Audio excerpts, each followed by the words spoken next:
Добре дојдовте во 8-та епизода на емисијата Студентски пулс. Како што знаеме сите, дигиталната ера не ни бега, бидејќи светот оди напред, дигитализацијата оди напред, па и тука и вештачката интелигенција, но ние сме малку подалеку од тоа. Но по темата и може да претпоставите кој денеска ќе ми биде гостин. Денеска ми се гостини два асистента. Некои велат дека се конкурентни, односно факултетите од кои што доаѓаат се конкурентни, но тоа ќе не го кажат тие. Па така имам и чест да ви ги представам. Тоа е Наташа Димишковска, односно она е асистентка на ФЕИТ и асистент на Финки Стефан Андонов. Но пред да започнеме, сакам да ви кажам нешто. Младите секогаш бараат решенија. Бараат нешто што може да измислат, да направат, барам ја мислам така, сите млади да го прават тоа. Но понекогаш и треба некој да застане позади нив во остварување на нивните соништа. А знаете кој може да биде тоа? Тоа може да биде Шпарка се банка со пакетот за млади Вајпон. Пакетот за млади Вајпон нуди многу можности. Од аплицирање за кредит, кој што ќе ви помогне да, например, аплицирате за некој курс кој што долго време сте го меркале, или да отпатувате на некоја дестинација која што отсекогаш сте ја посакувале. Но ние да се навратиме на емисијата. И уште нешто. Морам вака официјално, за мојот стајлинг денеска се погрижи ателието Ла Либерте, односно девојка која што започна со работа. Девојката е од Технолошки факултет при УКИМ и таа денеска ни изработи оваа кушула, која што, како да ви кажам, автентична е самата по себе, бидејќи пишува Студентски пулс. И заедно со тоа би заокружила дека и вие може да си нарачате кај на профилот на Инстаграм, кој што ќе стои долу во описот на оваа епизода, а ние сега навистина ќе се вратиме и ќе ви ги представам уште еднаш гостите Наташа Димишковска од ФЕИТ и Стефан Андонов од Финки. Здраво дечки, како сте? Здраво, добри. Здраво, Теа. Добри сте? Малку уморно. Малку уморно, да. Да, но мислам дека ќе издржиме до крај на емисијата. Нас не беше денес работен ден со колоквиуми и со испити, исто и кај вас таа нешто. Така, сесија е во тек, денес почнува. Како се студентите, дали се спремни или ова малку забушаваат сега на почеток? Ќе дознаеме, значи уште не знаеме. На наредната недела веќе ќе дознаеме. А по лицата како доаѓаат? Едно прашање. Трезни се или не се? Трезни, добро. Изморени од учење, од учење. Да. Јас се надевам дека е така. Јас кога се обраќам на студентите им велам: добра, ако не положите оваа сесија, ќе положите наредна, но скромно, 9-ка, 10-ка, ништо подолу од тоа. Најпрво ќе започнам со едно прашање за двајцата. Како е да сте асистенти на државен факултет, односно да си асистентка на ФЕИТ и да си асистент на Финки? Да си асистент на ФЕИТ представува голема сатисфакција за мене лично. Да се работи во една таква средина во која има луѓе кои константно не инспирираат, студенти кои не инспирираат и не мотивираат да бидеме подобри, студенти кои сакаат да научат, да стекнат нови знаења од различни области, да ги применат тие знаења, навистина е мотивирачки и е убаво да се работи. Така. Кај тебе, Стефан, како е? Да, прво благодарам за поканата, многу ми е чест и задоволство сум тука, особено ме радува нели УСС УКИМ е дел од ова. Имав задоволство да бидам еден од првите делегати во 2019 како представник на Финки. Како асистент на Финки и општо на државниве универзитети, се согласувам со Наташа комплетно. Голема сатисфакција, си има многу предизвици, си има многу и до некаде недостатоци во однос на организација на работа, па и финансиски, во однос на начинот на како државата го цени образованието и образовниот сектор тука. Меѓутоа е навистина голема сатисфакција да се работи со најпрво со колеги кои што до пред 4-5 години нам ни биле професори, асистенти, денес ни се колеги на работа и да сме постојано помеѓу младите студенти, да учиме и ние од нив и тие од нас, да го пренесеме своето знаење, така што да, дефинитивно огромна сатисфакција. Така, во делот спомна финансии, дали државата всушност ги цени асистентите. Еве, според вас, дали асистент на државен факултет, односно на УКИМ, сметате дека е доволно платен и понекогаш работи за тројца, а всушност сте еден? Да почнам јас? Да, ако го гледаме само оној дел, работа како асистент, нели, едукативна работа со студенти, може би и е доволна платата, меѓутоа, за да ние напредуваме во кариерата, ние мора да работиме научно-истражувачка работа, да објавуваме во референтни списанија, на стручни конференции, а сето тоа чини пари.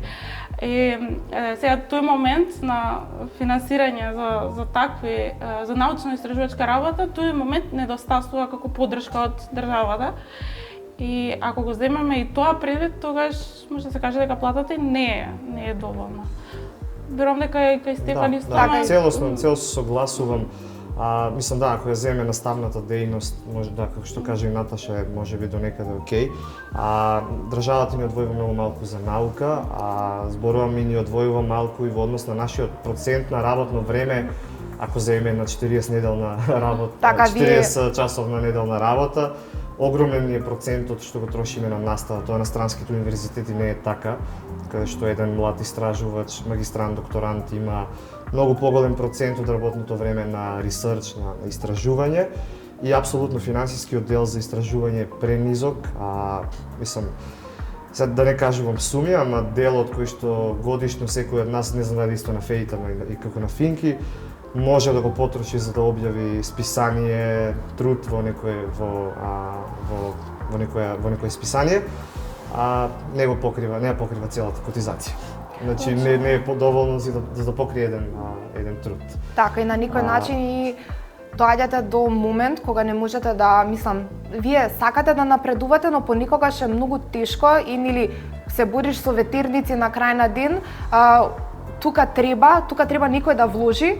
Значи имаме знаење, има поттик, има желба, но позади тоа знаеме во какво време живееме, сето тоа мора да биде подкрепено со некоја финансиска помош на крај на ден. Тука би додали дека многу е важен делов, еве пример конкретно ако збориме нели за плативе, имаше нов колективен договор, се покачија до некаде, ќе трае тоа покачување согласно колективниот договор, меѓутоа мора државата да инвестира повеќе во вработување на млади кадри на државните факултети. И во наука. И во наука. Бидејќи навистина има квалитетни извонредни луѓе на верови на двата факултета, и бидејќи науката е основа за да едно општество напредува, мислам дека треба многу повеќе да се одвои. Така и мислам дека еднаш за секогаш да се дигитализираме и да почнеме да зборуваме за некои поозбилни теми, но еве ќе ве прашам какви се новите генерации, дали трпат авторитети или не?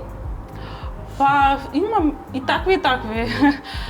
Има навистина деца кои се интересираат да работат, да научат, почитуваат авторитет, културни се, значи јас искрено многу ги сакам таквите студенти, оние со кои може навистина да се работи, со кои се разбираме. Сега има понекогаш некој студент кој не трпат баш, меѓутоа верувам дека тоа е било и генерации наназад.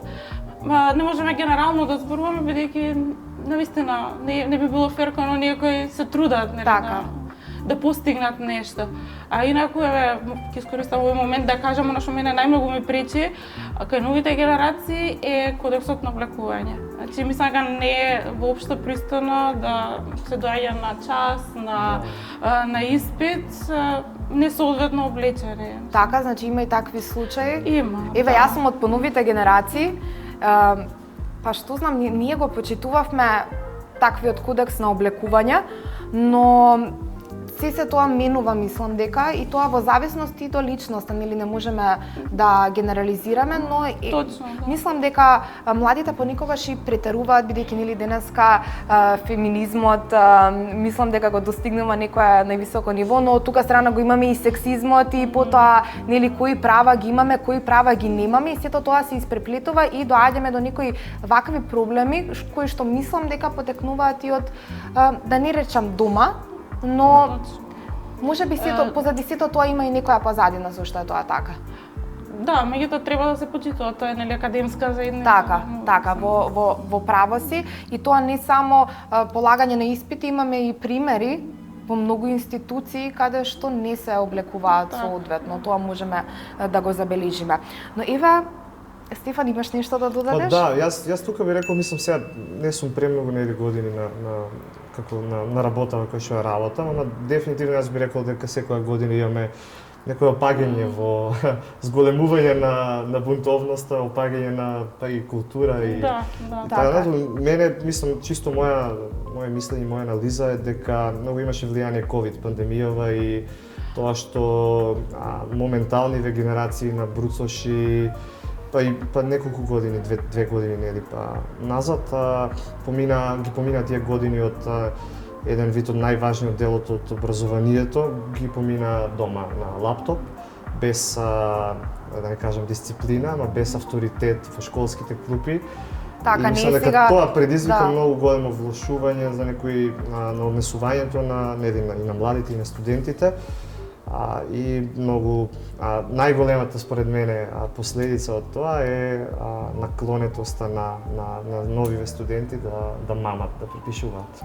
Значи тоа е најголем тие годините во најголем проблем, на средно Ама не си образование. испрактирале баш добро сите. Тоа да, Така. но мислам тоа беше некој нагол раст.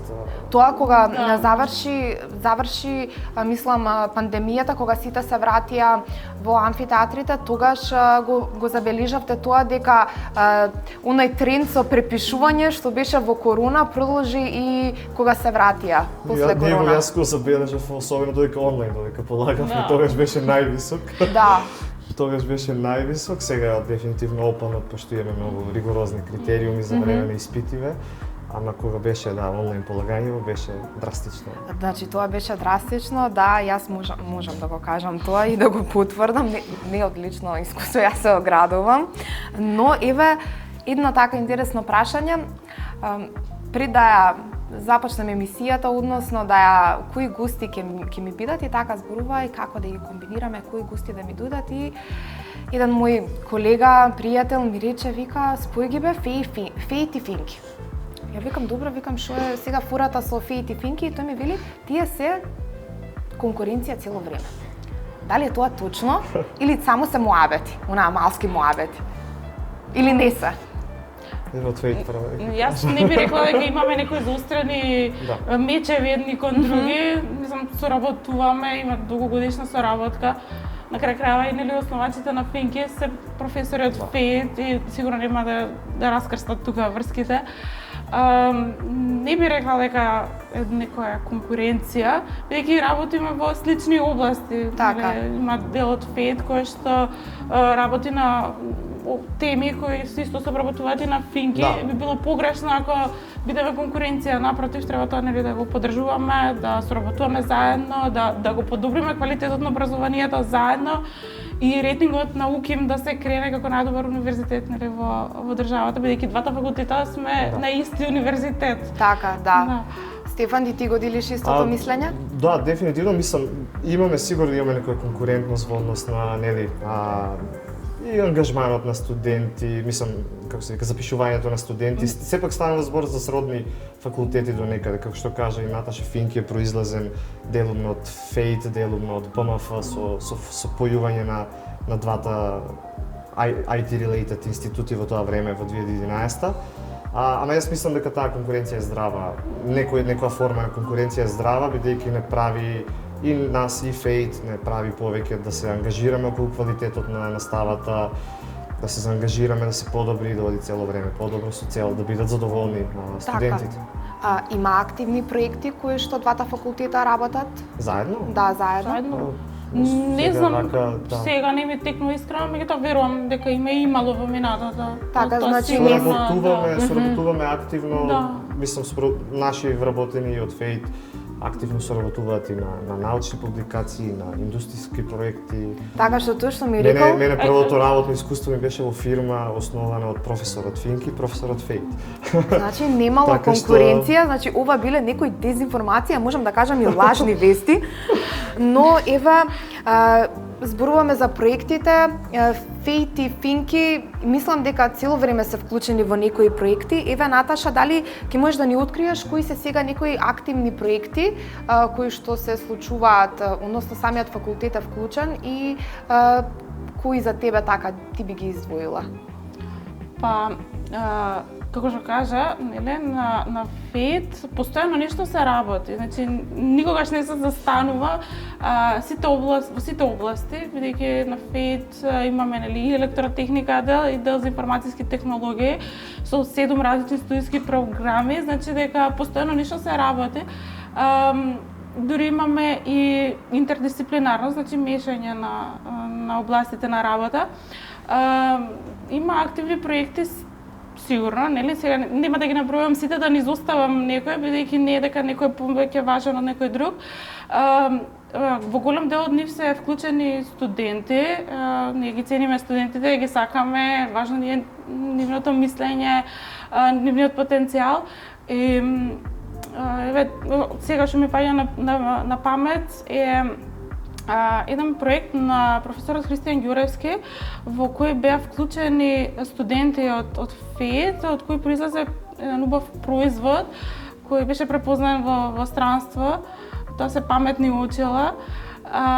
Понатаму асистивните технологии, професорот Бранислав Геразов, кој ги работи исто така со поддршка на студенти. Зашто станува збор за овој вториот проект? Асистивни технологии. Тоа е еве да кажеме софтвер и малку електроника, роботика, мешавина, која треба да им излезе во пресред на лицата, особено на децата со посебни потреби, да им помогне за да може да се изразат, особено оние кои немаат можност, нели, да се изразат. И самото тоа помага во надминување на тој проблем, на некој начин да се минимизира и да помогне, да може полесно да комуницира, така? Така. Значи имаме многу апликативни проекти, има и од областта на електротехниката. Доброто е што навистина на студентите им се дава шанса да се вклучат во тие проекти преку различни платформи. Пример, еве ќе го спомнам, Центарот за трансферна технологија. Тоа е, да кажеме, едно место на кое се соединуваат академија, индустрија и владата како финансиска поддршка на целиот тој процес. И тука, како представници на академија, не се само професорите, туку се и студентите. Јас лично бев вклучена во еден таков проект, во кој ми беше дадена можност како студент на магистарски студии да покажам што можам да направам за развој на паметен фотоволтаичен модел. Понатаму може тука да го споменам и Иносае, тоа е студентска платформа во која се цени иновативноста на студентите, значи студентите кои имаат некаква иновативност, некакво иновативно решение, можат да го прикажат на таа платформа, да кажеме, на тој начин што имаат поддршка од професорите, значи заедно размислуваат како да го развијат тоа во некој корисен производ и нели се следи повикот кога е повикот за тие иновативни идеи, се представуваат, најчесто и председателот на државата ни е гостин. Добро, сега ќе биде председателка. Уште нема не е организиран председателот. Председателот, да. Така. И би го спомнала и FED Fab Lab. Тоа е место во кое имаме најсовремена опрема, лабораторија, опремена со најсовремена опрема, која им дава можност на студенти, на средношколци, дури на стартапи или било кои други представници од индустријата да го искористат тој простор за развој или за тестирање на некое решение или некој продукт. На некој начин се изнајмува лабораторијата со цел да се помогнат. Така, мислам дека тоа е сега многу големо олеснување за самите студенти. Да. Бидејќи ова е сега релативно ново. Пред колку години? Точно, од пред неколку години се Така тоа што активно. мислам дека еве ти знаеш во твое време ти кога си нели си се запишала прва година, кога сте ги немале тие лаборатории, колку би било потешко, а сега на самите студенти Точно, колку им е олеснена. Точно. Сега навистина има повеќе платформи на кои студентите можат да го покажат она што можат да го сработат, да го прикажат своето знаење, да ги прошират хоризонтите, да комуницираат со индустријата, да бидат видени. Верувам дека сега многу побава да си студент на ФЕИТ. Мислам и претходно јас кога беше навистина прекрасно. Ти затоа избра да си асистентка уште да останеш на факултет или Не, дефинитивно не. Мислам ја искрено никогаш не се ни гледав како асистент. Мисля за таква можност да работам како демонстратор уште во трета година од студија. Да, и после тоа испадна можност да работам како асистент. Така, но не планирано, мислам дека да. е најубаво. Работата со студенти од секогаш ми причинувала задоволство. Мислам, убаво е да се работи со млади луѓе кои се желни за знаење. Така, некои велат дека со деца е најтешко да се работи, некои велат со тинејџери. Јас би рекла со студенти, бидејќи студентите Тоа се веќе зградени личности, да, некогаш... И секој карактер е различен. Точно. И со секого мора да се поставиш на начин на кој што ќе биде прифатлив за него, за да не само да почитува некој авторитет, туку и да му се приближиш, да знаеш како да го откриеш проблемот, бидејќи кога веќе се градиш и си изграден како карактер, не можеш секогаш да прифатиш сугестија, да прифатиш нешто што би минувало, како би минувал, и мислам дека тоа и зависи до самата личност, па да не навлегуваме во тоа, но еве Стефан, како и на ФЕИТ, на Финки, мислам дека исто така има многу проекти на кои што самите студенти, но и вработени учествуваат во тие проекти и истите тие имаат и голем импакт за општеството, односно за Македонија. Да, мислам активно сме вклучени во неколку меѓународни проекти. Баш оваа академска година почнавме неколку нови меѓународни проекти поддржани, кои од Европската унија, кои од НАТО, имаме различни спонзори на тие проекти. Некои што би ги истакнал, пример, јас на кој што лично сум работел е EuroCC, Europe Competence Center, во кој што во рамки на тој проект во голем број држави, членки, кандидати за членство во ЕУ се формира национални центри за компетенции. Во рамки на овој проект ние имавме неколку активности, едните од нив се наменети кон академија, другите кон индустрија. Имавме многу интересни примери, кориснички сценарија на соработка со индустрија, со македонски компании, во кои што ние како академија нудевме некој вид на proof of concept за некои планови кои што тие ги имаат во своите компании. Пример, јас секогаш го кажам, ми е тоа многу интересен проект кој што бе вклучен.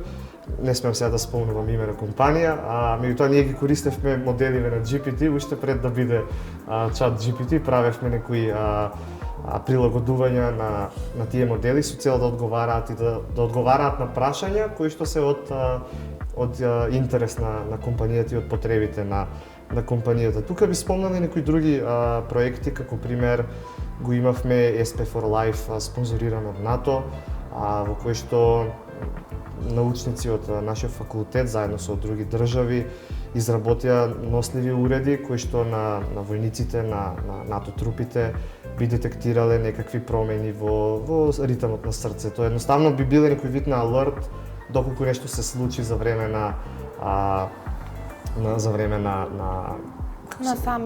самиот напад. Ги имаме проективе, моментално ни почна ChatMed, еден проект кој што е многу интересен. Целта на проектов е да се искористи генеративната вештачка интелигенција за медицински потреби. Дали тоа ќе биде анализа на диагнозата на пациентиве, анализа на медицински слики од пациенти, значи ќе се експериментира со различни модалитети и мултимодално, значи и слики и текстови. Целта е да се произведат некакви резултати. Проектот само што започна, идејава е тука и да се соберат мислења од доктори во неврологија и други области, како пример што е тоа што нив им треба За да да може се полесно направи, да се за да може да се детектира. експериментира, Така. што се конкретно потребите на нешто што ние го немаме и не сме експерти од тој домен, така што ни треба мислење од другиве. Имаме моментално започнате и MK SafeNet како еден проект, исто дел од Digital Europe, во соработка со Министерството за ново Министерство за дигитализација, каде што Финки ќе учествува во изработка, во креирање на Национален центар за безбеден интернет, кој што ќе има за цел да изработи содржини за превенција на младите луѓе, малолетници да не гледаат небезбедна содржина на интернет, начин тоа да се блокира во реално време. Финки е особено горди на проективе кои што ние ги изработуваме и на ниво на факултет и на ниво на универзитет, се поврзани со дигитализација на ресурсиве на Така што факултетот. сакаш да кажеш дека Финки го дигитализира Па УКИМ? учествува и инициализира. Јас мислам, голем број од сервисите кои што полека излегуваат на ниво на УКИМ се почнати прво како интерни проекти на Финки, пример анкетиве за самоевалуација. Значи тоа се Така. биле некои наши интерни проекти кои што ги користеле нашиве студенти, нашиве вработени, па полека одиме и ги наметнуваме и кон другите единици на УКИМ. Така, Иве, Мислам дека тоа може нешто испуштив, се надевам не премногу. но мислам Има дека многу твоите проекти. колеги нема да се налутат, Да, бидејќи да. не се сумневам дека има многу проекти Има, кои што активно, активно, постојано, да. И важно дел е тука дека во сите овие проекти не сме само ние вработените вклучени, туку активно се вклучуваат особено студентите од постдипломски, магистарски, докторски студии кои што имаат опција во рамки на овие проекти да истражуваат, да прават публикации, да објавуваат трудови и секако да имаат и импакти во индустрија и не Така, само во воедно академија. тоа што го имаат научено Да. да започнат да го применуваат во пракса, но еве имам прашање до двајцата. Како се користи вештачката интелигенција? Мислам дека Секојдневно. секојдневно. Од лично искуство. Дали се злоупотребува или се користи на правилен начин? И кој е вистинскиот начин на користење на вештачката интелигенција?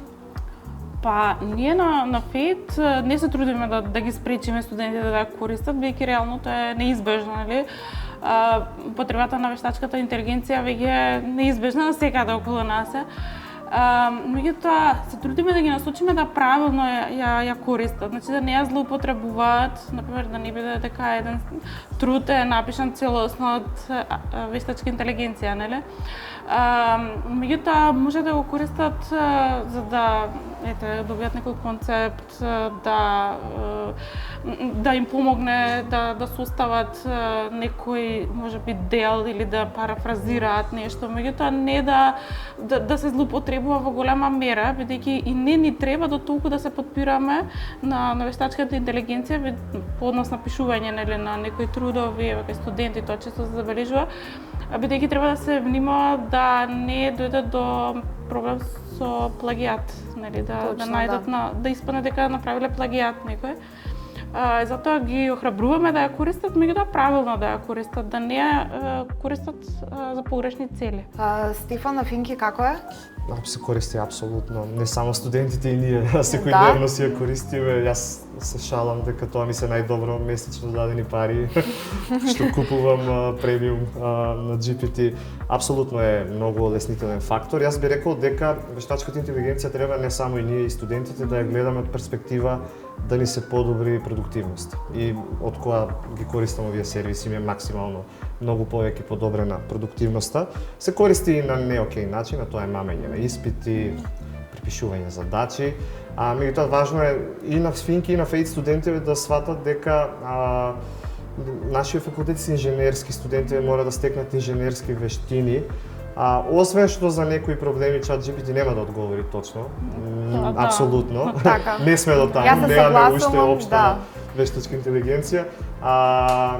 Нема да ги добијат тие вештини што им треба. Значи дефинитивно треба се користи, треба да се подобрува и мислам дека тоа и УКИМ го има во својата програма да воведе начини како да се користи AI во образованието и во рамки на курикулумите на... Дали мислиш дека треба да има некој кодекс, некој Да, прирачник за апсолутно. тоа како треба да се користи Апсолутно, јас би рекол треба да има и предмет дури, не само на финки, на фейт. Од основно, јас мислам дека од основно треба да започне. Треба да се знае чисто, мислам, овие модели, Gen AI модели, значи треба да се знае како се користат од IT перспектива. Така. Мора да се знае како да им се дадат насоки, каков промпт да се напише. Со правилно користење ќе се добијат и подобри резултати, тоа ќе им биде од корист и на студентите и на сите, така што да, дефинитивно треба наставата да се насочи на тоа како да се користи AI. Пример, доаѓаат се сега пред колоквиумски студенти, решаваат задачи и немаме задачи за вежба, имавме 20 задачи, ги решивме сите, подобриве студенти. Викам, дечки, супер, копираме задачи, ги ставате на ChatGPT, дај ми уште 100 вакви слични. По-одличен пример за тоа, мислам. Исто, мислам, кога доаѓаат студенти, нели, им кажувам заглави некаде со решавање на проблеми и прашај после, не прво да прашам, после прашам. Така, но ти можеш да приметиш дали некоја задача е изработена, тоа се приметува. Се приметува бидејќи мислам GPT, конкретно сега GPT има многу јазични модели, ама еве ChatGPT како најпопуларен. Остава коментари, остава користи работи кои што не ги предаваме на факултет. Таа што јасно се гледа кога некое решение од Така што сега студентите кои зборам за програмерски предмети, а и примери за пишување на трудови се гледа јазикот на изразување. Да. Може и студентот потоа да се подпраша малку и ако Точно не може да знаеш, одговори, јасно е. Нева сега студентите кои што ќе ве гледат ќе кажат овие асистентите зборуваат ние, а тие и они кажат дека користат и што е сега правилно. Користат, ние викаме дека треба да се користи. Треба правилно да се користи, но и како што спомна Стефан, треба да има нешто, прирачник и предмет дури за да се научи вистински на правилен начин да се користи. Верувам дека и исто и на финки, целта ни е да креираме инженери кои ќе размислуваат критички, да ги проверат информациите, да можат да препознаат проблем, да донесат, да предложат решение, да го најдат можеби решенијата, да не се подпираат нели па дури на вештачката интелигенција во целост.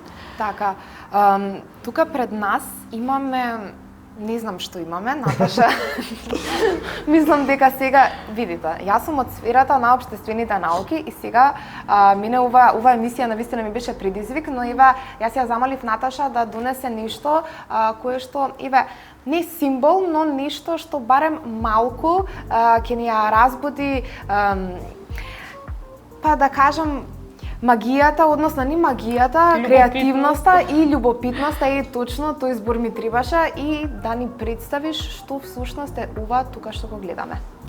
Па може да кажеме дека ова тука во цело што го гледаме ја представува работата на нашите студенти од целиот факултет и да кажеме дека ги представува двете конференции кои ги имаме, не студентски конференции кои ги имаме на факултетот.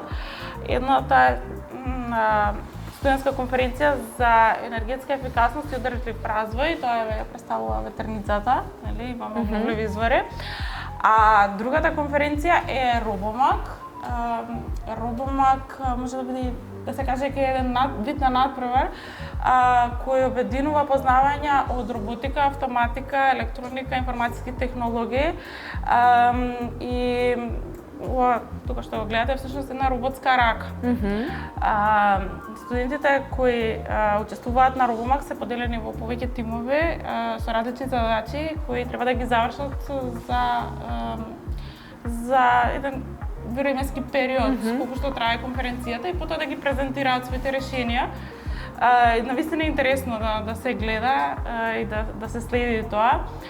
Од друга страна пак SCEOR, студентската конференција за енергетска ефикасност и одржлив развој, е место каде што студентите од енергетските смерови особено имаат можност да ги прикажат своите идеи, своите истражувања пред не само пред колегите студенти, туку и пред пошироката јавност, бидејќи секогаш има поканети предавачи надворот кои се надвор од државата, пред стручњаци од индустријата и така на некој начин да бидат забележани.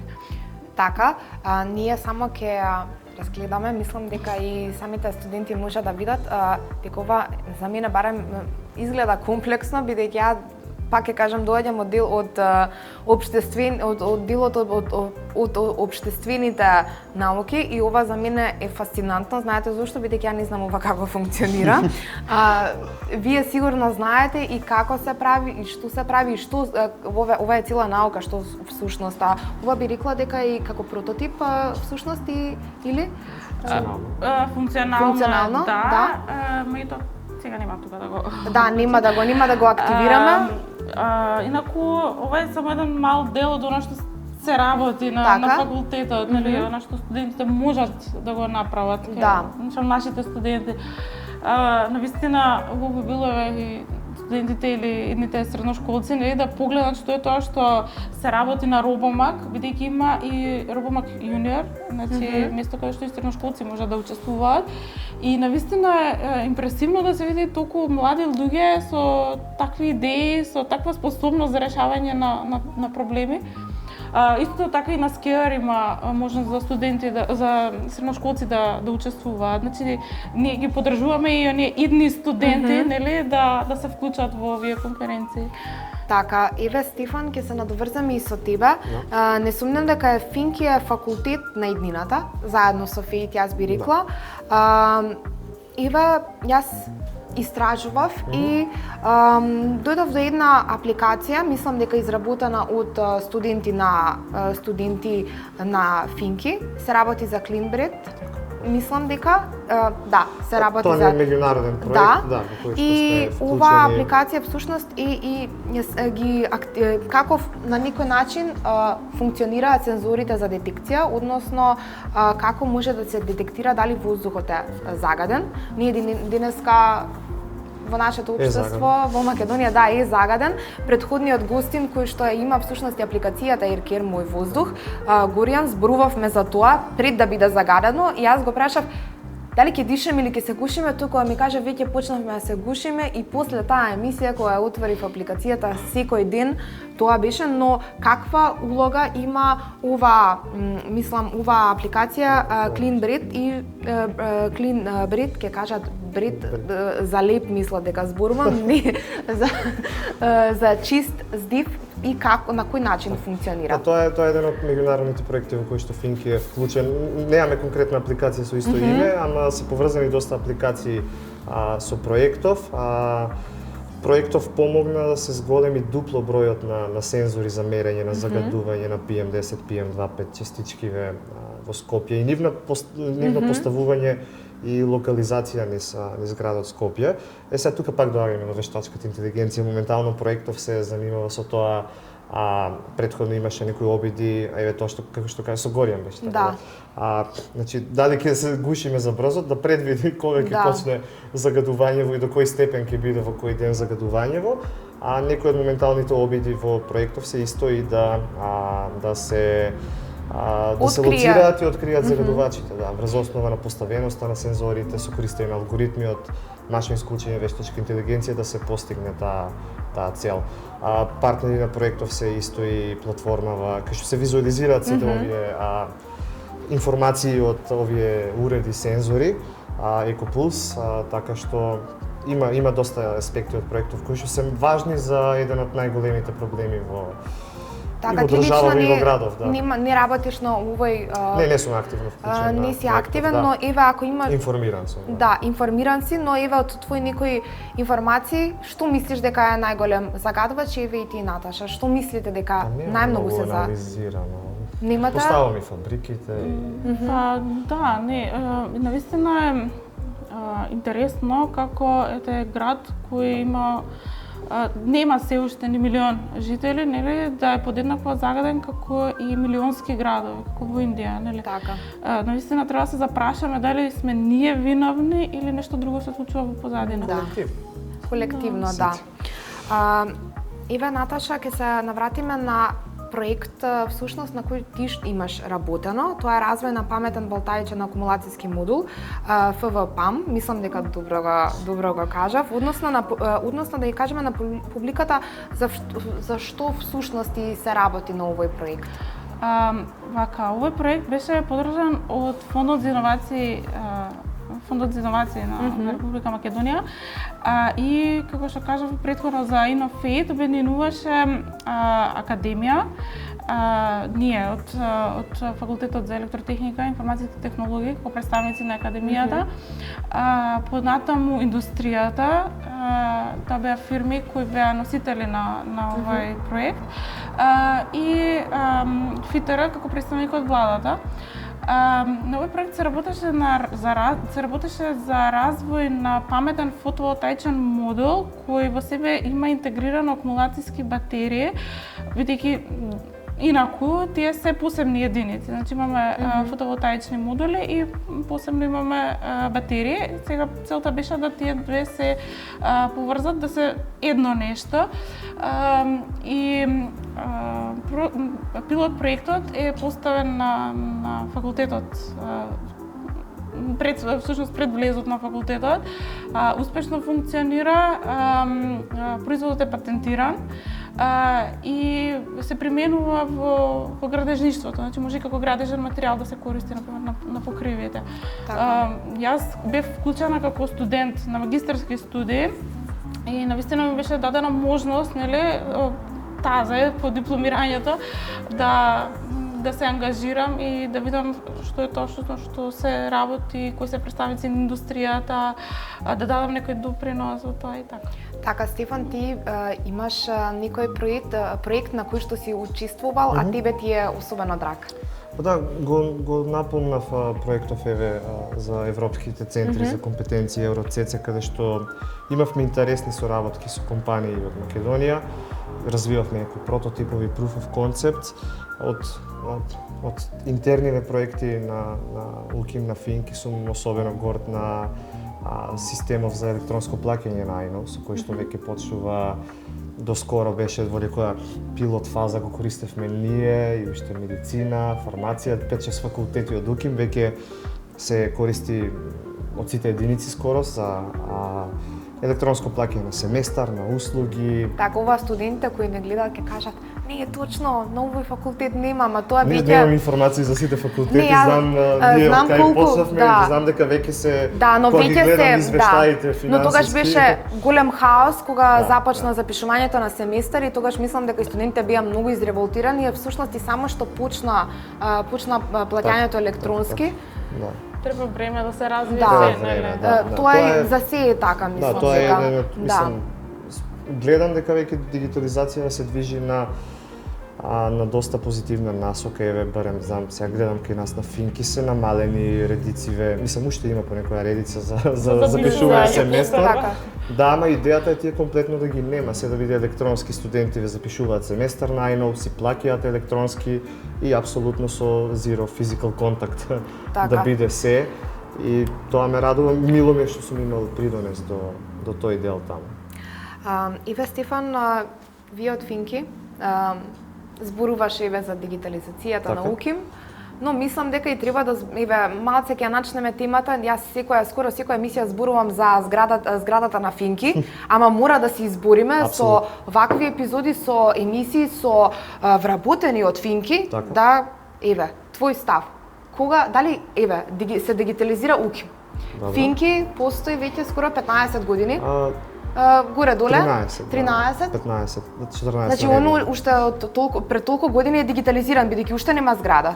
Значи, се бориме со инвестирање во нови просторни ресурси на техничкиот кампус, со цел да ги обслужиме големиот број на студенти.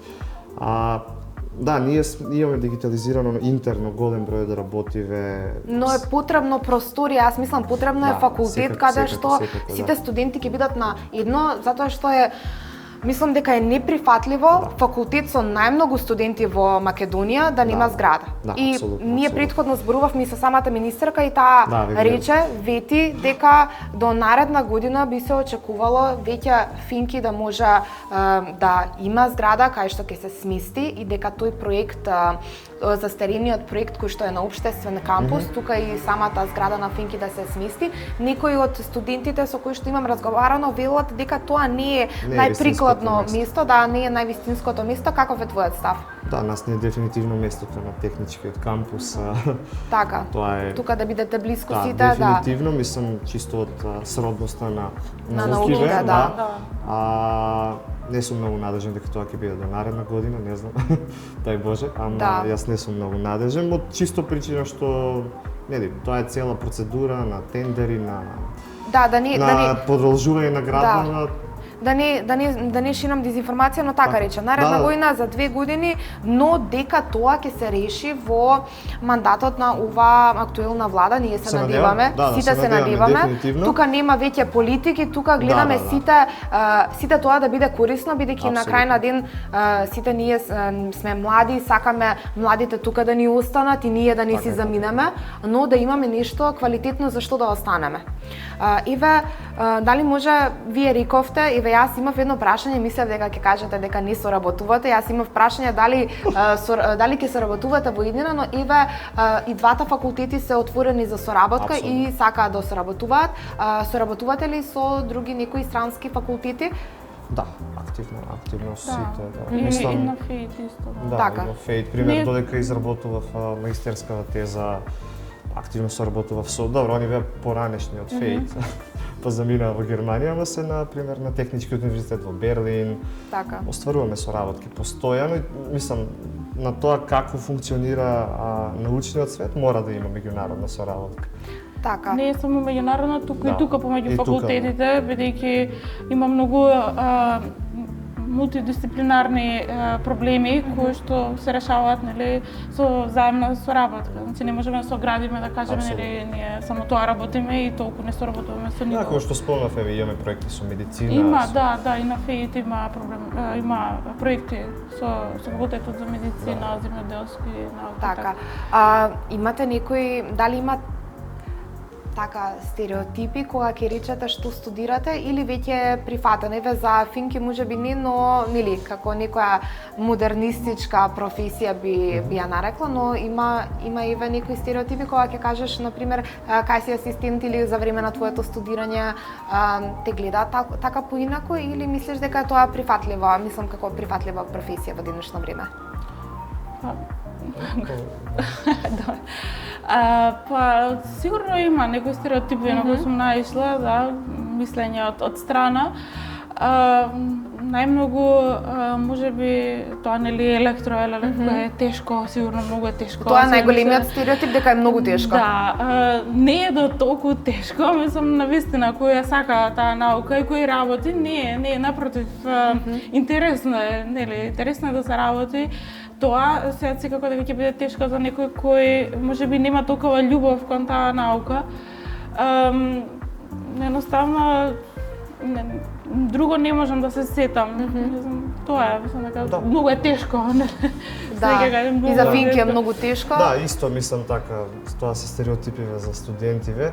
Мене многу ме радува што веќе ги нема стереотипите. Се намалуваат, да. Не, конкретно за друго ќе зборев за девојки во електро и во Финки. Мислам дека тоа е апсолутно на нула, дури бев вклучен во некои истражување во кое што имав некоја фокус група, ме прашува како е кај вас и буквално одговорот на секое прашање ми беше кај нас немаме дискриминација според пол во техничкиве науки, на факултети и општо во истражувачката област. Мислам, стереотипи, конкретно ако ме прашуваш за работа во што работи, има. Сигурно ти има некои речено нормални ли сте што правите, да предавате невени плакијат сигурно и така натаму, тоа е стандард муаветот кога ќе сретне некој на улица. Би додала и тоа што сите мислат дека имаме многу слободно време, нели? Да, не е точно, не е точно. Не е точно, да навиду може изгледа дека имаме многу слободно време. Општо таа е според мене таа е многу негативна перцепција на македонското општество за било кој што работи во образование. Точно, да. И основно и средно образование секаде не е само наставата, дали се 10-20 часа. Но некои луѓе мислам дека не можат да разберат и мислам дека не прават разлика помеѓу тоа што е задоволство, а што е интерес, што се пари. Ти можеш било што да работиш и да си стекнеш со пари за брзо време, би кажала некоја работа, ама друго е кога градиш кариера и го работиш она што го сакаш и се будиш со мисла дека јас денеска ќе го работам тоа што го сакам, а не се будиш со мисла дека јас денеска леле пак ли треба да идам на работа. Би додала дека научната работа е креативна работа и некогаш сигурно на Стефано се случува нели да имаш блокада, не можеш да работиш. Да, меѓутоа има денови кога наистина имаш инспирација и мотив и идејата е тука, нели, кликнува и се случува некогаш и до ни едно време навечер нели да работиме. Но тоа е задоволство. Тоа е задоволство, да, тогаш имам идејата, тогаш имам концентрацијата и тогаш ќе работам, точно. Така, јас исто кога спремам прашања за емисии, тоа е на најрандом место.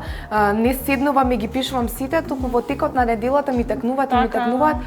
И само ќе кажам, добро, ама тоа е наплив на инспирација, да. Како за крај, имате нешто да им да ги посоветувате самите студенти кои што не гледаат и оние кои што уште ги немаат започнато студиите, освен ова не е тешко, што друго би им порачале? Па интересно е. Дефинитивно интересно. Имаат можност да се изразат, нели роботската рака покажува. Ги цениме, ги сакаме студентите ние на ФЕИТ, ги поддржуваме во било каква идеја да имаат. И за крај не сакам препишувачи. Не, значи не за препишувањето.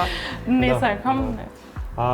Што би им порачал на тековните студенти, ова го кажувам секогаш на први вежби која се почнува, и верувам дека се согласиш со мене, треба да ни искористуваат повеќе, значи тие ја плаќаат нашата плата со нивната котизација и треба да ни искористуваат повеќе. Сакав, не стигнав, пошто имав испит, сакав да извадам некоја статистика колку луѓе побара да дојдат на консултација да прашат нешто. Бројот е мал. Бројот е висок 2 дена пред колоквиум и пред испит. А тогаш ништо не може да се... семестарот не е, да. Може, ама пак мислам, ако не се спрема континуирано материјалот, е тешко. Значи, може, не знам сега, може ќе биде грдо сватено, ама во Македонија сметам дека плаќаме релативно ниско за високо образование. Да, за квалитетно високо образование. Да, имаме институции кои што имаат квалитетно високо образование, државно, не приватно, како што е во Америка, кое што е прескапо. И сметам дека нашите студенти не го ценат, ама не го искористуваат максимално тоа што треба да го искористат, а тоа е дека за не толку висока годишна сума може да добијат квалитетно образование, квалитетен кадар кој што треба да го искористуваат и да го прашуваат. Така, тука може да кажам дека тоа е нож со две устрици, дали треба повеќе да се плаќа или дали воопшто да се плаќа државното, односно високото образование, но тоа да не навлегуваме тука. Мислено добрзала само на Стефан, да, ме потсети јас тоа исто да го кажам само поинаку. Да. Вие сте платиле да бидете тука, нели искористете, не така, зашто да не доаѓате на часови или на консултации, или искористете. И да, навистина се плаќа ниска цена за квалитетно високо образование, пошто што ФЕИТ има меѓународна акредитација, значи дипломите на ФЕИТ се признаени во странство. Така. Јас друго што би порачал, верувам и пошто од сродни факултети сме, мора креативноста да биде зголемена, мора да војата да се научи нешто да се зголеми. Не треба факултетот, иако е организиран до некаде на таков начин, формално образование, со испити, со колоквиуми и така натаму, мора да се свати како, како да кажам, начин, механизам за да се стекне некое знаење кое што понатаму ќе се искористи во индустрија, во академија. И повеќе од тоа што им се дава да истражат, да сработат, значи да не се ограничуваат само на тоа што е нели задолжително да се направи. Така. Тоа очекуваме ние. Ви благодарам. Денеска што одвоивте време во вашиот полн распоред, уште емисијата ви фалеше, но ви благодарам навистина што дојдовте и поразговаравме малку и мислам дека ги срушивме некои од стереотипите кои што владаат и дека и на некој начин ги мотивиравме студентите дека треба повеќе да се трудат и да не доаѓаат на консултации 2 дена пред испит. Туку тоа да биде многу порано и цело време. И јас тука би додал, пошто ние сме исто со практична настава и двата факултети, да ги искористуваат, значи имаме лабораториски вежби секоја недела на на 70-80% од предметиве, не е тоа една обврска што да биде и да пројде. Така. Туку тоа е обврска што ти помага ти неделно да го расцепкаш материјалот и да го спремаш предметот. Така. Така што- Ви благодарам уште еднаш. Благодарам исто. Тука ќе ја завршиме 8-та епизода на емисијата Студентски пулс. За малку, накратко, отпатувавме во светот на технологијата, во светот на иновациите и за тоа како е да патуваме, односно да одиме и да се движиме кон иднината. Сите ние имаме соништа и сите ние тежнееме кон нешто кое што сакаме да го оствариме. Па така и тука во нашето тежнење кон тоа нешто неостварено да биде реалност, може како поддршка да ни биде Шпарка се банка, односно пакетот за млади Vibe On, кој што е секогаш тука со нас, односно со младите и ги поддржува во остварување на нивните соништа. Ќе ја заокружиме оваа епизода до следно видување наредната недела во среда во 17 часот. Поздрав!